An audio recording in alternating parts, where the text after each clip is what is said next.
So, right, thinking about people at the top of the pyramid, people who are behind the scenes, customer service people, people that are in the warehouses. I'm a big believer that just because you don't necessarily have a title that says you're a leader, and just because you don't necessarily have the responsibility for other people, doesn't mean you can't be a leader in what you do. Spot on. Thank you. So what would be your best advice to people who are in that position, who want to be a leader in the organization, but don't actually have the title of a leader? What would be your best advice to them to really help make a difference? Right. My buddy Mark Sanborn, actually, I think if he didn't write a book, I know he does a speech on you don't need a title to be a leader. And that is, you come to work every day doing the best job that you can do. And you're the kind of person where people look over and go, wow, that's how I want to do it. If especially when it comes to customer service, if they see somebody who's just really excellent at delivering a great service experience, people around go, wow, that's how we need to do it. That's what a leader does. It's not about a title. One of the books that I wrote prior to Be Amazing or Go Home was called Amaze Every Customer Every Time.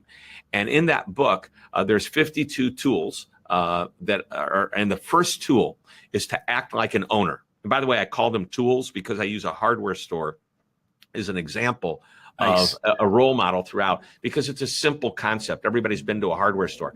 So the story here is, in this particular story, even though I was using a hardware store, what made me come up with this is when I walked and I did into the store and I did my research, I recognized everybody was acting like this guy named Clark, who I met a couple of years back.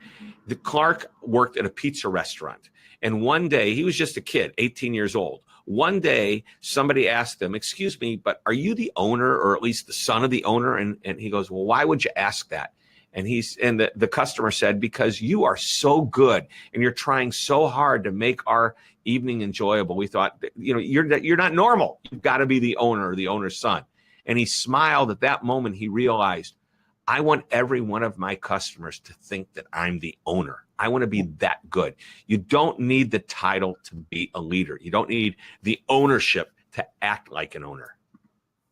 What do you think the best way to nurture that is within people? So if you are a leader and you want your people who aren't leaders to act like leaders and act like owners, what would you say the best way to nurture that within people is?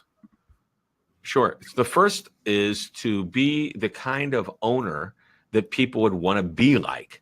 Okay, yeah. It makes sense. So, you want to be like, so that was the thing. And I asked Clark, when he came up to me, I'd just finished a speaking presentation. He was in the audience. I was working for the Vail, Colorado Chamber of Commerce, and they had all these different businesses sending all their employees, getting ready for the big ski season. And Clark came up and he shared this with me.